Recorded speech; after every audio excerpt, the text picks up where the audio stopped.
something happened last week and we're having difficulties. But just let you enjoy the show for now. Give everybody another minute. Someone else wanders. Like really between Paul, actually, do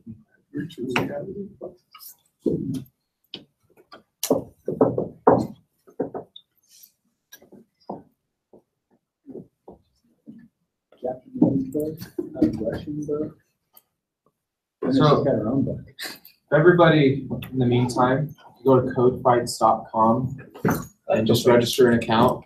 It takes like a minute because we're going to be doing something on here. And then in ACM, I posted, the ACM Slack channel, I posted a link to a tournament. That's cool. So in the meantime, if you want to go to codefights.com, check that. And I think we'll get started now. I've asked Paul to give the opening prayer, so Paul can do that.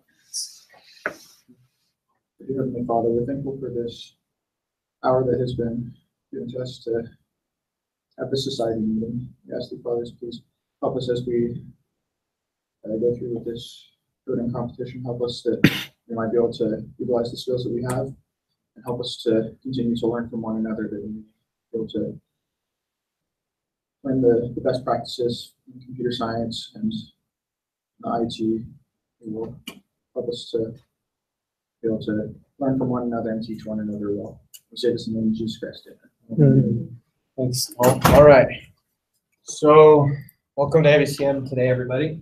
We're going to have a coding tournament challenge. So, if you didn't hear me earlier, please go to codefights.com. No, I'm fine. Go to codefights.com, make an account.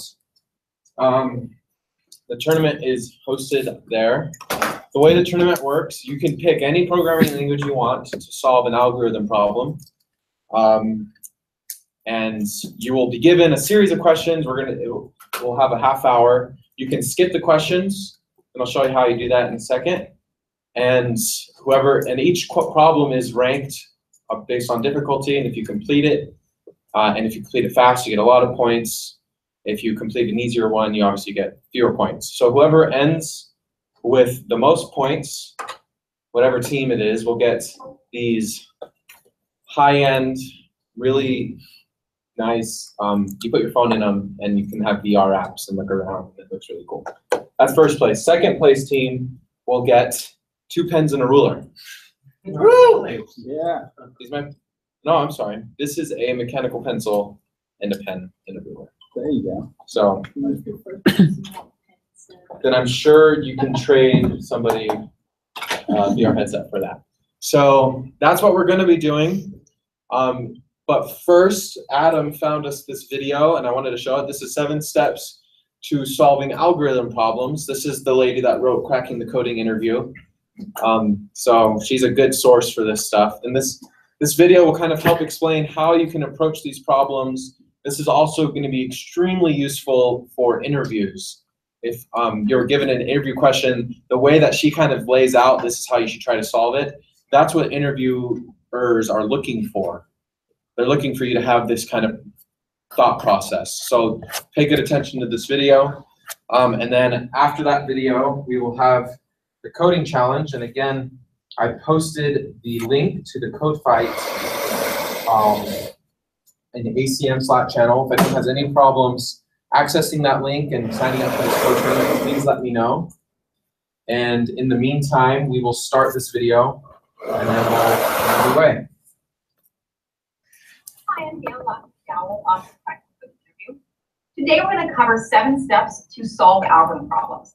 These will not slow you down. On the contrary, it'll actually speed you up if you follow this process. So I really encourage you to do that, both in your preparation and in the real interview. The first step is to listen carefully to the problem.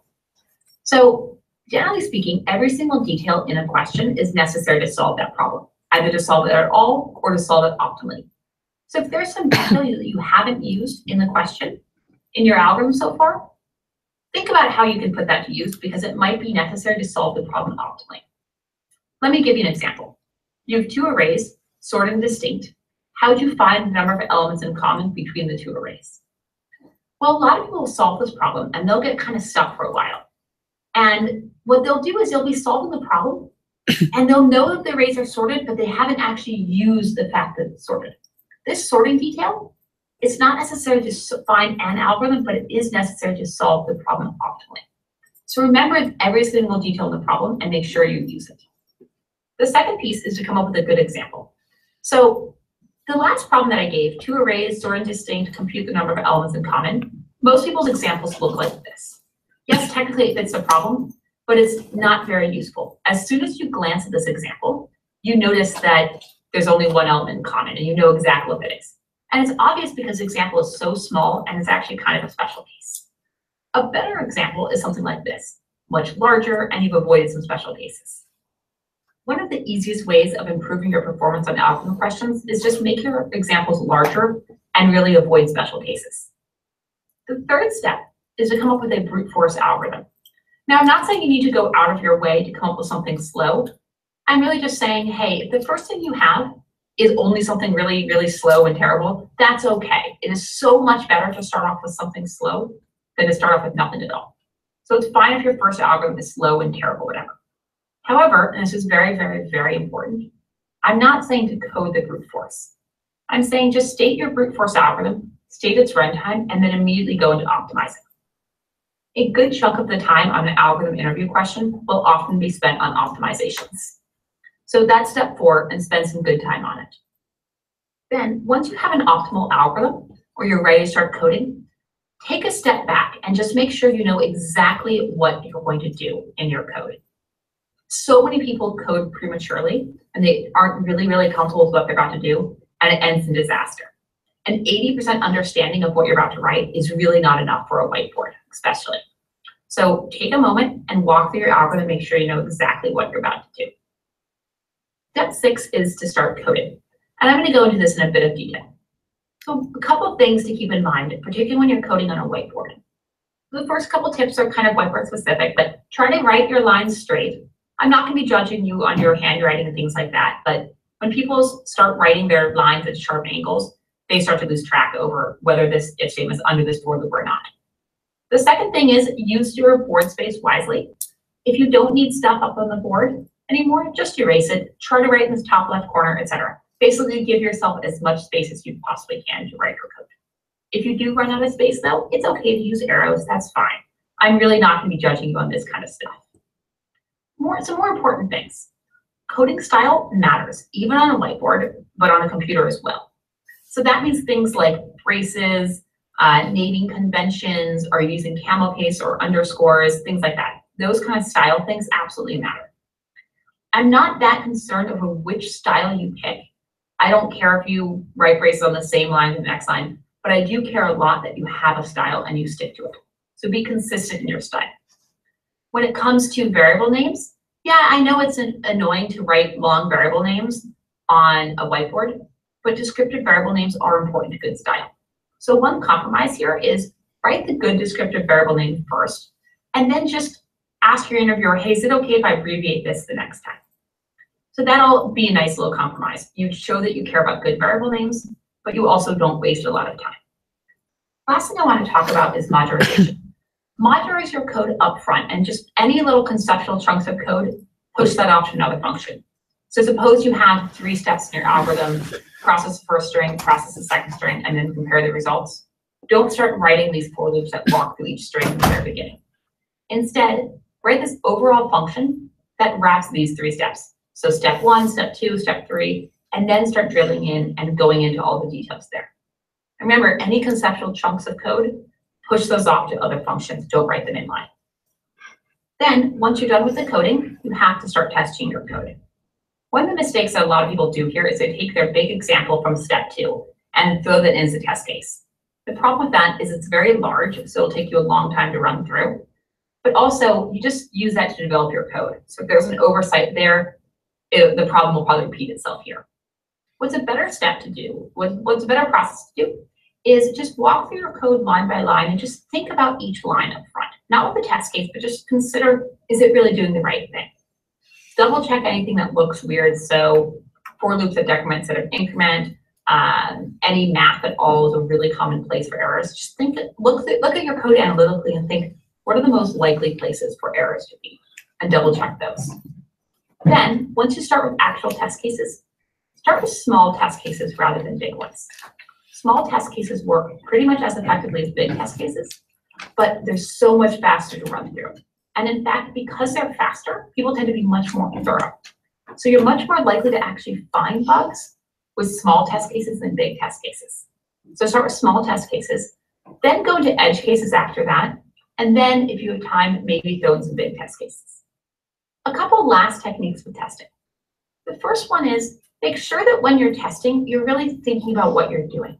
A lot of people, when they're testing, they're just walking through their code almost like they're a bot, and they only look to see if things made sense at the very end and they look at their output.